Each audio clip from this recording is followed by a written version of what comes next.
Here's my ghetto story. Been to hell through the fire. Now gonna take it higher. Here's my survival story. So many reasons to say Good morning and welcome to another edition of the Breakfast Menu. Call your neighbor, call your friends, tell them to tune in to the Breakfast Menus. As usual, we always believe that we have something that is provoking, something that is interesting. And we want to talk about victimization this morning. Victimization and termination. You know, Johnny Grant used to use the 8. I'm using the ION. The victimization and termination, and maybe we could add in exploitation somewhere in there of our people. Well, I have a very special guest this morning. I have, radio personality, the big JL, Junie Liburd. Let's get him online. Good morning, Junie. Good morning, and good morning to all your listeners to Choice FM. Good morning to all Nevisians and Kittitians in St. Kitts and Nevis and throughout the diaspora listening to your show. Well, Junie, this morning we want to talk about victimization. That is my topic for this morning. When governments tend to, because of your political affiliation, tend to terminate you or not hire you from a government job, And I don't know. Were you terminated at one point or not? Well, in everything, we have to give thanks. Yes. My mother, Mrs. Lucky Ann Liburd, as she was called, who has since passed to the great beyond, was a great believer in loving those who victimize you, although that's very difficult to do. And, just as the Bible teaches us that in all things give thanks, because sometimes when you're being victimized and you're being terminated, bigger doors open for you. And in my case, it was Freedom FM eventually. But it was really through a lot of hard work and sacrifice through the years. My story with victimization begins when I came back here to the Federation of St. Kitts and Nevis back in 1970-71. I had lived in New York for about 12 years and started my family there. And I decided after a while, the cold, I remember going through a winter where the temperatures were in the single digits, and with the wind chill factor and everything below zero. And I said to myself one day, I got up, it was during the Christmas season, what are you doing here? And I said, right now you could be home enjoying Carnival with your friends and family, Christmas time. And that thought never left me. And that is one reason why I never purchased any property in the United States, because my ultimate vision and goal was to return to the Federation and make my contribution. What year you said that? I think you said 1970-71, but you didn't mean that. Excuse me? What year that was? That was 1990. 1990? 71. Yes, okay, After, great. I think Hurricane Hugo was in 89. I Yes. could remember hearing about that. Yes, while in yes, New York. you're right, I came yes. back a couple of years later to the Federation to, I had built a house at Boyd's, West Farm, and I decided that, how my life was unfolding, I needed to have my own. I was over 40.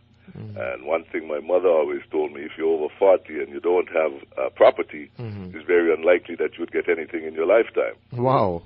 So those words stuck with me again, and I decided to come back home and see how I could make a contribution to the development of the Federation. I had earned 2 master's degrees while in New York at Brooklyn College, one in education and one in broadcasting. Your two loves. Your two loves. My two loves. Yeah. And I decided to come back home. When I came back home, the People's Action Movement was in power, was in government. And people were telling me, boy, where you come back home for? I mean, I'm in government, you're not going to get any job and so on. But I don't listen to people. I try to do my own thing and feel that God is in the midst of everything and things will work out. But I remember applying for jobs first with government. 2 of the people who I knew taught at the Bastia High School while I was teaching there, Sidney Osborne and Patty Farrier, who were then permanent secretaries in the Simmons government. I spoke to them. I had interviews with them. They told me to submit my resume. I did. And I remember telling them, look, I'll even go to Newton Ground, Dieppe Bay, St. Paul's. I need a teaching job. Could you help me? And so on. And they said, sure, we'll try and see what we can do for you. And nothing materialized. So after knocking at their doors for several times, I remember one time when I was leaving one of their offices, when I left, I heard some laughing, so I said to myself, boy, you coming down here, and them man look like they're laughing after you. Like just leading you around, basically, not serious with hiring you. Right. And then I began to apply to the private sector. I went to TDC, Horsford. Lyme was then Scantel. I went there. I was told that, who is the chairman of the board? I said, does it matter? But they said, well, look, it's the Honorable Tapley Seaton, and doubt that he's going to look at your application favorably. Wow. I went down to Dilil Walwyn. I think Ricky Skerritt was in place then at that point, and he said, I'm a good man, but Junie, your politics. I said, look, what does politics have to do with me getting a job? In the private sector? Yes. I said, well, who your brother is, and who your mother is, and those kinds of things. And I said, well, look, I am Junie Liburd. For full disclosure, maybe you can tell us remind us who your mother was and who your brother they were referring to. Well, my brother was a former Minister of Education and Social Services, the late Clarence Fitzroy Bryant, whom the school is named after in St. Kitts. And my mother was Anne Liburd, who was known to be a powerhouse in the Labour Party women's organization. As a matter of fact, she virtually started and empowered the Labour women in St. Kitts and empowered women throughout the region, more specifically with her Caribbean's women's organization, CARIWA, which she was president for a number of years. Yes. So, anyway, that is what I was told, that my family connections would prevent me from getting a job. In the private sector, Junie? In the private sector. Wow. And I made the rounds, and I was getting basically, you sent out applications everywhere. Everywhere that you could think about. You got interviews? I got interviewed. But no further than the interview? And no further than interview. Wow. In some cases, my letters weren't answered, but... you expect that. I came to expect that eventually that this is how the political culture is, that you're going to have victimization, you're going to have this thing embedded in the system once you're not on supporting their side or your family's perceived not to be on that side. But I kept on making the point that as Kittitians and Nevisians, we must find jobs in our country regardless of who is in power. That's right. That is the bottom line. So eventually I began to get a little frustrated, and my mother told me, why don't you open a business? And that is how Junie's Culture Shop came into being. I ran a successful clothing store where I'd go to New York, Miami, purchase clothes, just like people do today, and bring them home and sell them. I even used to come over to Nevis for Culturama, run a line in front of the post office. You did that? I did that, of course. I drove my little vehicle. I had a Mitsubishi Tony at the time, one of those matchbox cars. Yes, I know them, yeah. Yes, and I drove over to Nevis every Culturama with my Tony on the boat and set up a line, I don't know if the laws of Nevis. You didn't ask permission, you just set up your line. I just set up. I wanted to make some money to pay my mortgage, to take care of my children, and that kind of thing. So I set up and did that. And I must say that during the times of desperation, God opens doors, and Van Radio was one of the doors that was open to me. I spoke to I didn't know Webber at the time, but he invited me to come over, said he'd heard about the Big JL and so on, and I came over and he interviewed me and almost hired me on the spot. Wow. And I was very grateful for that, and to this day, I thank Everett Webber Herbert for helping my career, helping me to establish a foothold in St. Kitts again after I'd been to North America. and he gave me a job at Van Radio on the radio and to do sales and marketing in St. Kitts. Junie, that story is very good, but it also went further than that. I understand that a minister from PAM called Webo and said something to him. Maybe you can tell us that story. Well, that happened after I was hired. I began to realize how diabolical and nefarious this whole thing was. When after, finally finding a foothold back home and getting employment, I used to travel over to Nevis daily, and sometimes Webo even gave me a little flat to live in so that I could do my work successfully. And one day he called me in his office and he said to me, Junie boy, look as if the people don't want you to work even over here. And I said, well, Webo, what you talking about? He said, well, a government minister, and I immediately wanted to find out which one of them.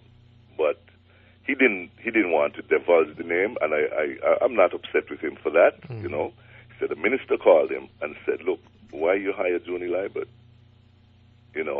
We didn't hire him down here. Let him take his so-and-so back to New York. And he was very firm. He said to the minister, look, this is not ZIZ. This is Van Radio. And that more or less ended that conversation right there. He told the minister that, he could not tell him actually who to hire. And that was that. But you would see the tentacles of victimization and oppression stretching across the water in Nevis to get rid of me. One man. Why were they so much against you? Just because of your mom and your brother? Because of politics. Because of politics. Yes. Because you have to recall that I had heard at a political meeting in St. Kitts, a minister of government called my mother a whore on a political platform. Would you want to divulge that name? Because Michael Powell. Oh, okay, great. He said that my mother, that raised her children on the earnings of prostitution. I'll never forget that. Wow. Tugumba Brown was standing by me at Market Street when he made those comments. And I took up a stone. You did? Yes. A McKnight from.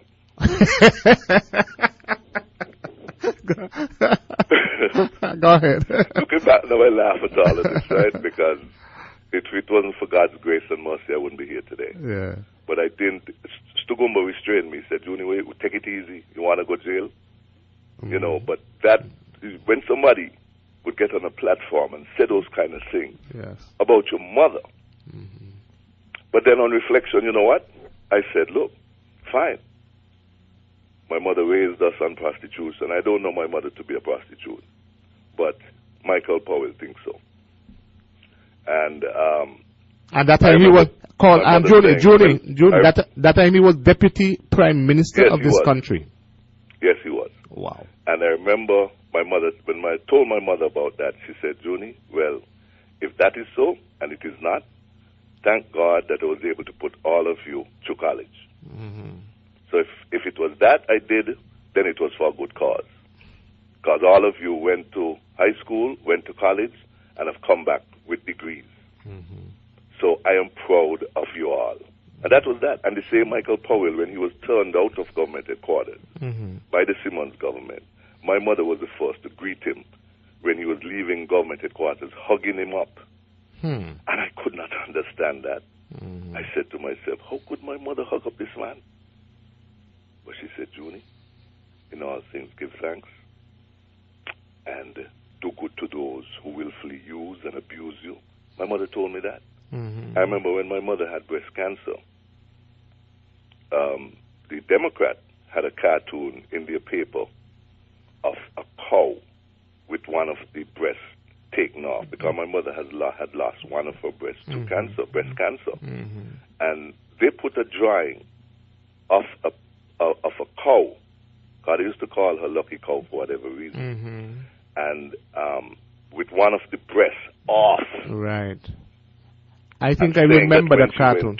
When she went to the hospital in England where she had the surgery, she stunk up the place. The breast was so stink. That's what they said, wrote in the paper? Yes. Wow. That the man over the wall, Mm-hmm. that it was in that section. Mm-hmm.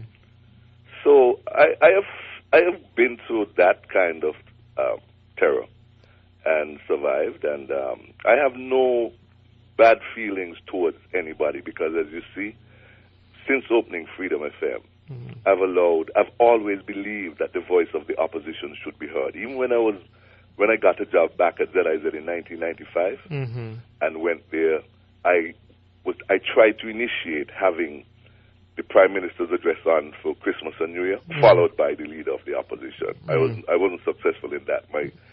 Having lived in the States and seeing that type of culture, Right. where both sides are allowed expression, I wanted to put that in place.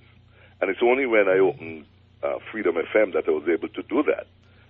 And as you could see, I have everybody coming up there. That's right. You have accommodated Pam, everybody. CCM, NRP, Mark Brantley, all of them have come up there and will continue to come, because I have nothing personal against them. Yes. It's all about getting the ideas out to our people.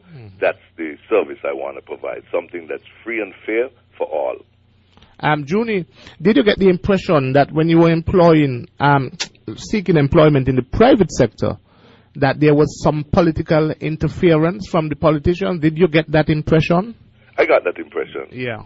That they were actually telling people in that based on who was on these boards, yeah, in the private sector, oh, mostly, then you know, it was almost impossible for me to get employment. Yes. But I didn't let that deter me, because people have got to realize that God is bigger than all of us. And I place my faith and my conviction in Almighty God that He would help me through. And He has. And He continued to help me and my children. And that's all I can ask for. Junie, what do you say of a government who comes into power and basically do their best to get rid of who they feel are opposition supporters, and then in turn hire their supporters in place of those people they have terminated? Victimization under any name, under any guise, is wrong, regardless of who does it. I feel that if people are working, I could understand that the government that is coming into power to succeed another government, should always take in mind that they're only there for a time. That these are the people who they're victimizing and oppressing are their own people, regardless of what color flag they fly, whether it's blue or green, red or yellow. It doesn't matter. They have to take in mind that these people are nationals of St. Kitts and Nevis first. Now, victimization is wrong.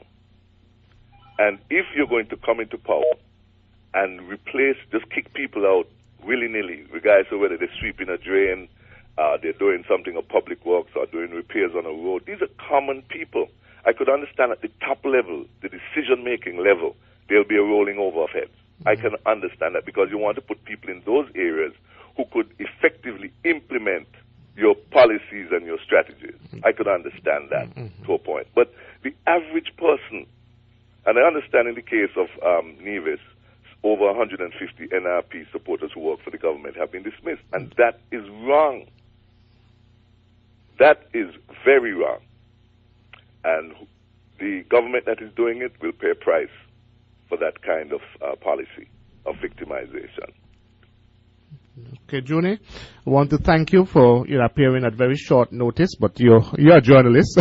You can handle yourself in any forum. It's always a pleasure to be speaking with you as you continue to educate and inform the people of the Federation. Keep up the good work, and God bless you. Thank you very much, Junie. All right, and really nice, and it would be nice having you one of these days live in studio, so we can really interact and maybe take some calls and so on about your ordeal. I come to Nevis to spend some time, I will certainly accommodate that. Thank you very much. The Big Joel. Thank you. Yes, have a great morning. Choice FM. Thank you.